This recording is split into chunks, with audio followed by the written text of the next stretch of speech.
Okay, good evening. My name is Matthew Kasanovich, and today I'm going to be discussing a traditional company in Ford Motor along with a conventional company in Apple, giving a little comparison on how the two companies operate. Just starting off with a little bit of background regarding these two companies. First being Ford. So Ford was established in the late 1800s by Henry Ford, with the first product being a quadricycle. So it was kind of like looked like a car, but more of like a wooden structure, more mainly operated. So they eventually became publicly traded in the mid-50s. And they recently launched Ford Smart Mobility in 2016, which is one of their biggest implementations. This is to assist in research and development and autonomous transportation, along with Apple. So they were established in the 1970s by Steve Jobs and Steve Wozniak, who were both actually college dropouts, which this company did not have a lot of faith at the beginning. So it was very looked down upon by investors, and it was hard to get started. So they originally started trying to make mainly computers and software products, and they did not launch their first iPhone until about 2007, and from there their success kind of just skyrocketed and went ahead. So looking at the values that both of these companies abide by, starting with Ford, Ford has to abide by primarily their own values, but along with other qualifications, requirements for their vehicles. Being that their vehicles, they have to be passed some type of inspection, they have to be passed for safety issues, things like that. So they have to pass all sorts of tests before they're actually released onto the road. So they do offer like warranties and updates to their models, rebates, things like that to assist in the quality of their products to ensure their longevity. Along with Apple, so they operate primarily as one of the most technological powerhouses in their industry. So they want to ensure privacy and making sure that their technology and their products are the most up-to-date and the most capable within their industry itself. So their values primarily focus on aesthetics, along with having the functionality of what their competitors have as well. So not only do they want their product to look good, along with operating well as well. Looking at the target markets for these two firms, starting with Ford, so they basically don't have a set target market, which is why they offer a wide range of products. So looking at things like the Mustang, which is a sports car, so that may be geared toward younger males who like, the aesthetic look of it. They also released a product called the Fiesta, which is more of a compact vehicle, primarily focused toward women or like middle-aged mothers. And they offer like the F-150 as well, which is mainly used for like work purposes by middle to older aged men. So they have a wide range of variety to try to appeal to the entire market as well. So recently they did shrink down their product offerings, which allows them to focus more insight on whatever products they are currently offering. I believe the article said they are going away from SUVs, so they're only going to be making like Mustangs and trucks, I believe, something along those lines. But they're recently also getting involved in the international market, as there's been an increase in demand as of 2018. As for Apple, they tend to focus primarily on the younger generations, so that would be deriving of people age 18 to 35. The primary reason is being that they know how to operate the technology a lot better and a lot easier than older generations, so they want to make their products seem easier to use. Of course, if there's any issues, they have a contact and support team as well. But getting the older generation, for example, ages 50 and up, are hard to kind of teach the capabilities of their products and kind of reap the full benefits. So they tend to focus primarily on the younger generation. With this target market comes customer loyalty. So for Ford, they primarily have their customer loyalty due to their historic journey, being that they were developed in the late 1800s. They just continued to innovate their products. So, a person can buy a vehicle, and let's say either they leased it or they financed it and came back and returned it whenever they wanted a new one, so on and so forth. They would just kind of go back to their Ford dealer, trade that one in, get the most upgraded model of that car if they enjoyed it, something along those lines.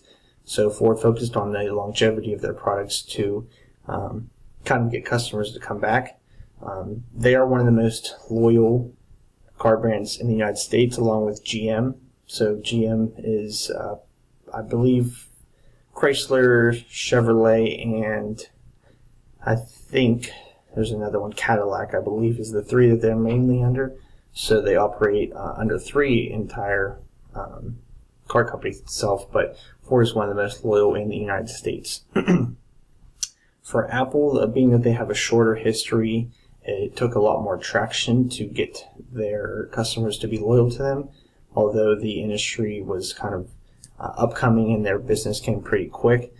They had to continuously innovate their products to keep up with their competition. So anytime that one of their new products is released, specifically the iPhone, there's technically lines out the door, 1, 2, 3 days before. So typically what people do is they take their old iPhone, as long as it's in decent condition, trade it in for the newest and most upgraded version. Just with the people waiting outside lines just that long, it just kind of goes to show the innovation and the demand for these products is basically through the roof at this moment. So Apple's done a great job of that. So looking at how these companies use artificial intelligence, Ford specifically kind of focuses on their research within the autonomous transportation methods, trying to get products like that along those lines out to their potential customers and market. So they do utilize things such as the voice command, the assist driving, along with the navigation, but they have not fully made some type of jump into the artificial intelligence. Apple, on the other hand, implemented iCloud a few years ago, which is just basically a cloud storage device, along with Siri, which is a voice operating command system that users can use kind of just to tell their phone, hey Siri, call so-and-so, text so-and-so. So they really launched with that, and not many other cell phone companies or laptop companies as well. I believe it's on the MacBooks. They're not capable of kind of getting their voice command options to be the same capability that Siri is. Looking at these companies' digital transformations, I would say Ford's biggest is most recently, it's as of 2018. So they made an $11 billion investment to increase their research and development in autonomous transportation. Along with that, they are intending to increase their products by adding additional features, along with trying to reduce costs to increase revenue as well.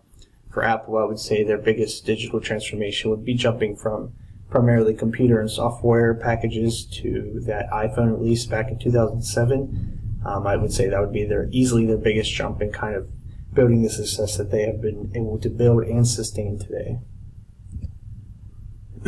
Digital maturity is basically how a company can operate in the electronic industry, or I'm saying the digital industry in terms of technological advances, in terms of what their competition and market can do.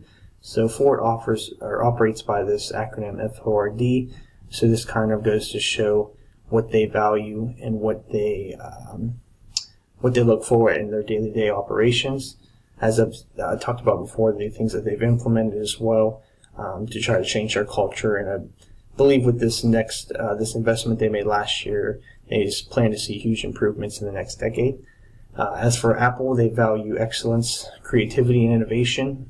This has allowed them to continuously improve their products and offer a better version each and every year, or 2 years, or however long it may be, so that customers continue to come back and continue to be satisfied as well.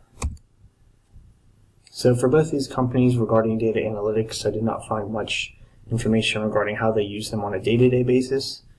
They do both have job openings for such as data scientists or big data collectors to analyze this data, such as sales trends, pricings, products, to kind of get more of an insight on these, but I did not find much information regarding how they use that in the hiring or the promotion process.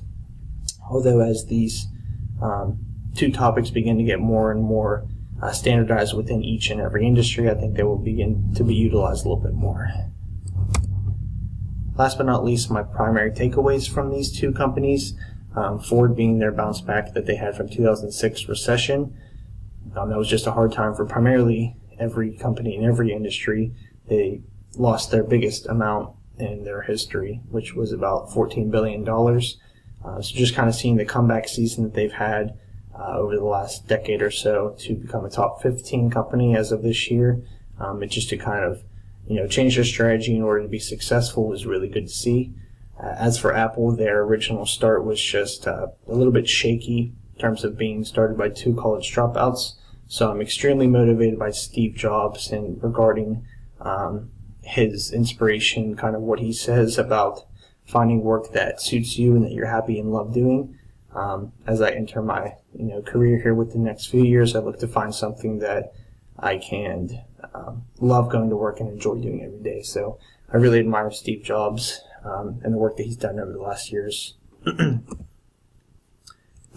And that is my presentation. I thank you all for sitting and listening to this today. I appreciate everything that the both of you have been able to assist with throughout this semester. I wish you both a safe and happy summer. If you have any questions, feel free to contact me. And thank you again so much. Have a good evening.